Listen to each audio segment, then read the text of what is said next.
यार कह लो तुम मुझको भक्त मोदी पगलू या जो भी तुम्हें कहना है, आई हैव नो इश्यूज। अगर एक लीडर दुनिया भर के टेक जायंट्स के सामने एआई में इंडिया एम्बिशंस को रखते हुए रोंगटे खड़े कर देने वाली स्पीच डिलीवर करता है and that too on facts, मुझे भक्त कहलाना मंजूर है। ओपन एआई का सीईओ सैम ऑल्टमैन, वही बंदा जो 2-3 साल पहले इंडिया को बेस एआई मॉडल्स या एलएलएम्स बनाने में हेल्पलेस समझ रहा था, आज उसी के सामने पीएम मोदी ने इंडिया का मानव विजन ऑन एआई और एक नहीं 3-3 एलएलएम्स रख दिए। And guess what? He was taking notes of everything which PM was saying. Crazy.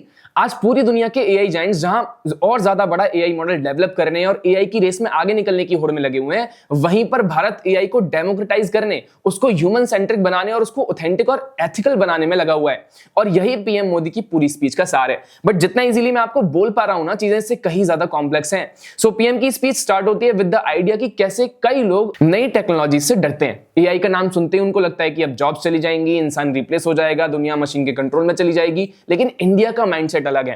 PM Modi clearly बोलते हैं कि भारत एआई को थ्रेट नहीं मानता, भारत एआई को अपॉर्चुनिटी मानता है। एक ऐसा टूल जो हमारी कैपेबिलिटीज को मल्टीप्लाई कर देगा, हमारी स्पीड बढ़ा देगा, हमारी इमेजिनेशन को रियलिटी में कन्वर्ट कर देगा। लेकिन प्रॉब्लम यहां पर है, एआई को डायरेक्शन देनी पड़ेगी और यहां से आता है इंडिया का सबसे बड़ा विजन, डेमोक्रेटाइजेशन ऑफ एआई। दुनिया के कुछ कंट्रीज और कुछ कंपनीज एआई को मोनोपोली बनाना चाहते हैं, एआई को एक एलीट क्लब बना देना चाहते हैं। लेकिन भारत का स्टैंड क्लियर है। मतलब अफ्रीका हो, एशिया हो, लैटिन अमेरिका हो, टेक्नोलॉजी का फायदा सिर्फ टॉप 5 नेशंस तक सीमित नहीं होना चाहिए।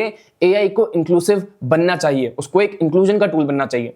बिलीव मी दोस्तों, ये सिर्फ एक पॉलिटिकल स्टेटमेंट नहीं है, ये सिविलाइजेशनल थॉट है। इंडिया बोल रहा है कि टेक्नोलॉजी का पर्पस सिर्फ प्रॉफिट नहीं है, टेक्नोलॉजी का पर्पस है सर्वजन हिताय, सर्वजन सुखाय, welfare for all, happiness for all. और पीएम मोदी ने इसको 3 सूत्रों में फ्रेम किया है: people, human dignity and progress, planet, sustainability and environment and progress, innovation and future growth. मतलब एआई का रोड मैप सिर्फ स्पीड नहीं है, बैलेंस भी होना चाहिए। और इसी पॉइंट पे इंडिया ने दुनिया को एक नया फ्रेमवर्क दे दिया, मानव विजन फॉर एआई। लिटरली जब पीएम मोदी इसको अनाउंस कर रहे थे ना, I got goose bumps. But okay, so PM Modi ने बोला कि भारत का एआई मॉडल ह्यूमन सेंट्रिक होगा और MANAV stand for M, moral and ethical systems. मतलब एआई को एथिक्स के साथ में डिजाइन करना चाहिए। ए, अकाउंटेबल गवर्नेंस, मतलब ट्रांसपेरेंट रूल्स और ओवरसाइट होना चाहिए। N for national sovereignty, data का राइट जो है वो सिर्फ सिटीजंस के ही पास होना चाहिए। A, accessible to all, AI का बेनिफिट हर स्टूडेंट, हर फार्मर, हर एंटरप्रेन्योर तक पहुंचे। And we, valid and legitimate, AI lawful हो, वेरिफिएबल हो, ट्रस्टवर्दी हो। और यही वो मून था जहां इंडिया सिर्फ पार्टिसिपेट नहीं कर रहा, इंडिया लीड कर रहा है। दुनिया एआई की रेस में फास्टेस्ट मॉडल बनाने में बिजी है और भारत रेस्पॉन्सिबल बनाने में। पीएम मोदी ने बेसिकली एक ग्लोबल कॉल दे दिया है कि एआई का फ्यूचर सिर्फ मशीन्स का नहीं है, एआई का फ्यूचर ह्यूमैनिटी का फ्यूचर है। क्योंकि इंडिया ने एक सिंपल बात बोल दी है, एआई रिवॉल्यूशन का विनर वो नहीं होगा जो सबसे बड़ा मॉडल बना देगा, विनर वो होगा जो एआई को सबसे ज्यादा ह्यूमन बनाएगा।